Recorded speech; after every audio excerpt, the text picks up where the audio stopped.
Mayotte a cette chance d'avoir un si beau lagon et moi je trouve que ce serait dommage de l'abîmer. L'année dernière, je suis allé faire une plongée sous-marine. C'était la première fois que je faisais ça. Mais depuis ce jour-là, je suis tombé amoureux du lagon. Je ne peux même plus le décrire. C'est encore mieux que à la télé. Ici, tu fais une sortie, mais c'est fabuleux. Tu te fais une rivière, tu te promènes dans la mangrove. Après, tu as 500 dauphins autour de toi. Après, tu vas trouver un petit groupe, tu vas nager 1 heure avec. Tu vas voir des baleines sauter. Et c'est différent tous les jours et c'est exceptionnel tous les jours.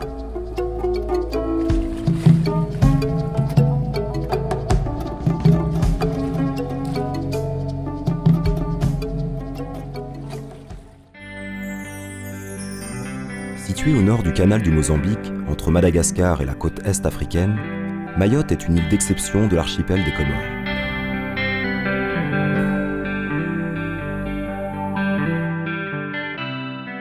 Apparue il y a 10 millions d'années, Mayotte possède une histoire géologique complexe et un climat tropical. C'est aujourd'hui l'un des 10 plus grands lagons au monde. Un archipel volcanique d'à peine 374 km² émergeant d'un lagon de 1500 km².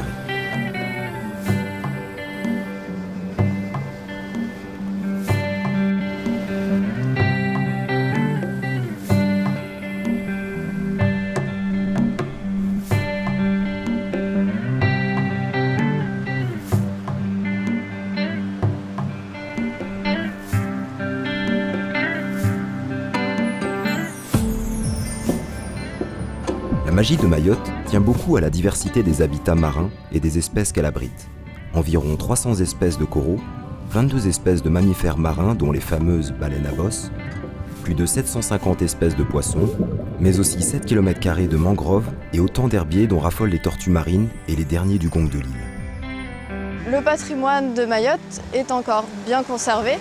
C'est pour ça qu'il est important de mettre en place déjà à l'heure actuelle des mesures pour préserver avant que ce soit dégradé.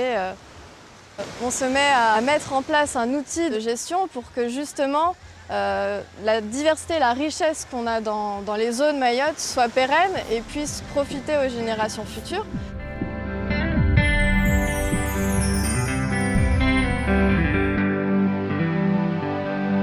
Pour les Mahorais, je peux dire que la mer, c'est juste un garde-manger en fait. Nous, on va à la mer pour chercher du poisson et tout ce qui peut se manger qui se trouve dans la mer.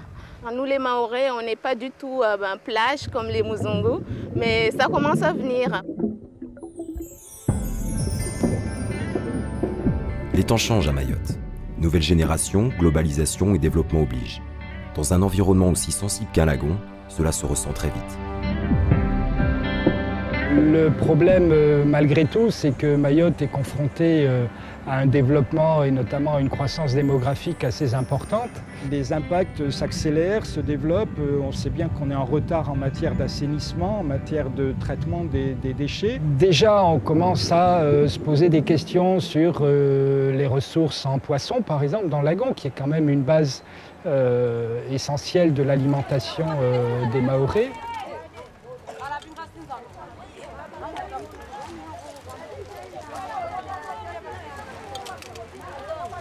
Sur 71 villages, 59 sont côtiers avec quasiment tous un accès direct à la mer, permettant aux Mahorais de pratiquer facilement la pêche à pied.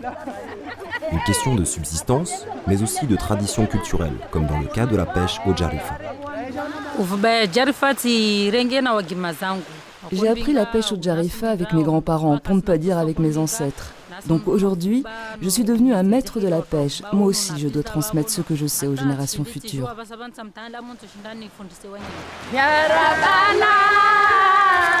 Cette pêche traditionnelle et intergénérationnelle est exclusivement pratiquée par les femmes d'un même village. Le Jarifa, c'est le nom du tissu de tulle qui leur permet de piéger de petits poissons dans les mangroves, les baies ou sur les platiers à marée descendante. Pendant 2 ans, une mission locale a étudié les conditions de création d'un parc naturel marin. Un parc naturel marin a vocation à préserver le milieu marin sans en exclure les activités.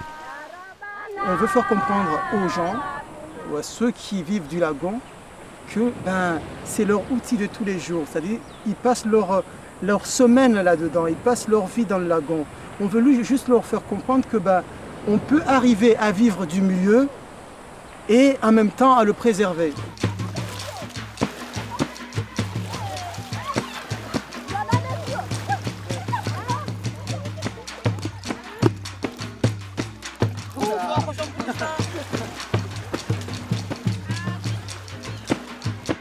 Ici, l'équipe a voulu en savoir plus sur la technique de pêche des femmes, les espèces et les quantités de poissons prélevés.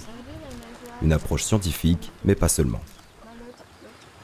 Tout d'abord, on leur a parlé, en fait, on en a expliqué c'est quoi le projet de parc naturel marin.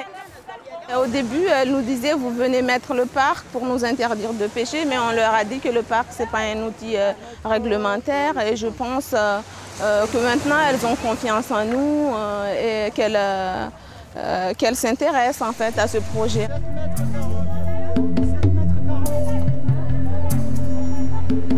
Toi, c'est numéro 1, Roja. Dans le volet concertation, on organisait des réunions soit avec les pêcheurs ou bien avec les autres acteurs dans les villages. On expliquait les gens que c'est vraiment l'outil parc naturel marin, quels étaient les inconvénients et quels étaient les avantages.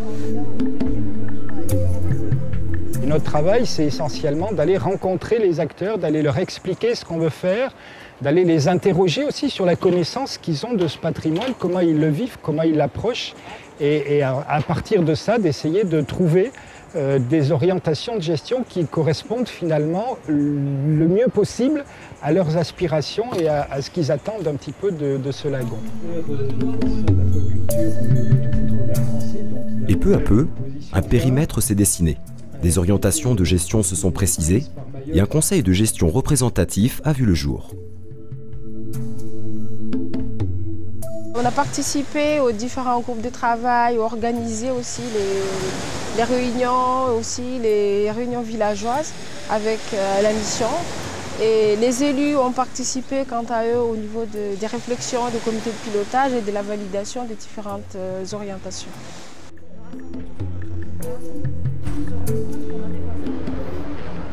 La population et les élus ont pu consulter le projet de parc pendant 2 mois.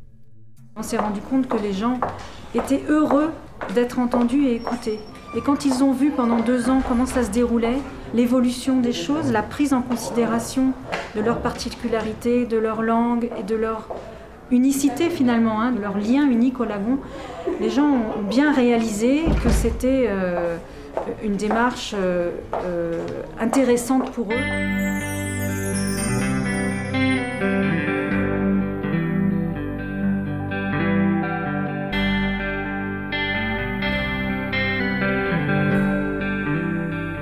Le 18 janvier 2010, c'est la naissance officielle du parc naturel marin de Mayotte.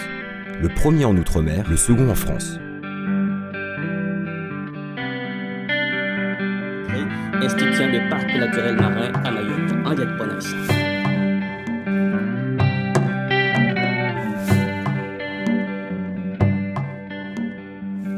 Nicolas Sarkozy a également signé avec le directeur de la DAF, de la Direction de l'Agriculture et de la Forêt, le décret portant création du parc naturel marin de l'île, un outil indispensable à la sauvegarde de l'environnement marin.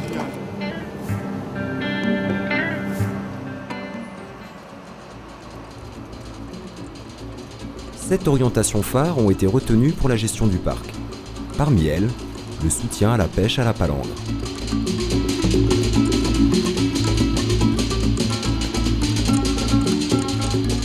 Quand j'étais enfant, je me rappelle bien, je partais avec mon cousin sur les bords des rochers là. Eh ben, on amenait la marmite directement. Donc on pêchait, on cuisinait en même temps. Donc maintenant c'est impossible. Nous on pêche loin de la barrière, on est à 15-20 000 de la barrière, on pêche pas là où les juvéniles viennent se reproduire, se grandir. On est assez loin quand même, on cherche vraiment les grosses prises.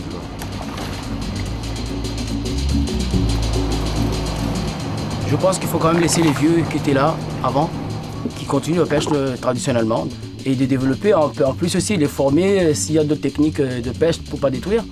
Je trouve que c'est une bonne idée, quoi. Moderniser, structurer la filière de la pêche professionnelle tout en maintenant durablement les pratiques traditionnelles, c'est un des défis à relever par le parc.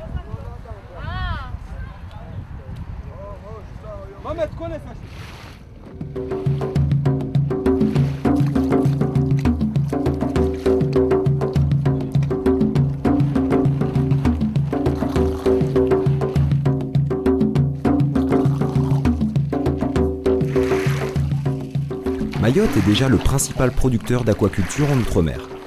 Le parc soutient le développement d'une aquaculture raisonnée pour répondre aux besoins de la population locale. C'est un secteur qui a un fort potentiel, même à l'international. En plus, on a la chance, les poissons ils poussent bien à Mayotte, on n'a pas beaucoup de mortalité. La mer est très bien, on a une bonne température, on a des bonnes conditions d'élevage. Avec le poisson d'élevage, à tout moment on peut avoir du poisson. À tout moment, qu'il y ait du mauvais temps ou pas, il y aura toujours du poisson. Cette biodiversité marine, très prisée par les touristes, est un produit d'appel pour les activités de loisirs. Avec l'appui du parc, les opérateurs vont organiser et professionnaliser leur filière. Objectif, préserver le milieu marin et du même coup leur avenir. Les touristes qui arrivent à Mayotte, ils viennent là, justement, quand ils arrivent là, ils ont les yeux comme ça. Plein de souvenirs dans la tête et ils se disent « Ah mon Dieu, je ne savais pas qu'il y avait un bout de terre dans l'océan Indien qui possède des richesses marines aussi énormes. »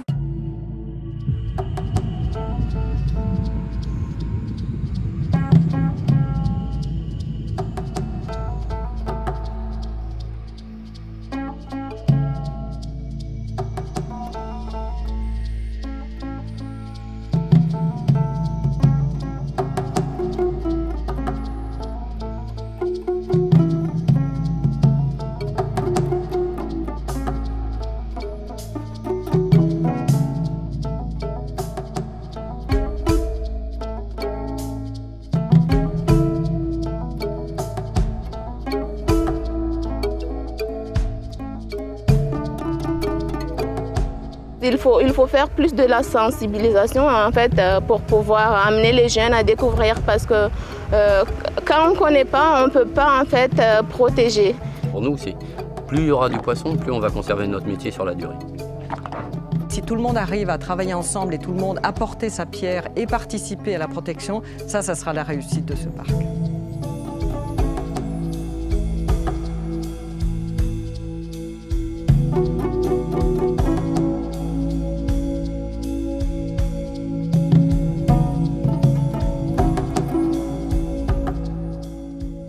Ce qu'on fait actuellement, c'est pas pour nous, mais c'est pour nos enfants de demain. Je pense que l'espoir est là.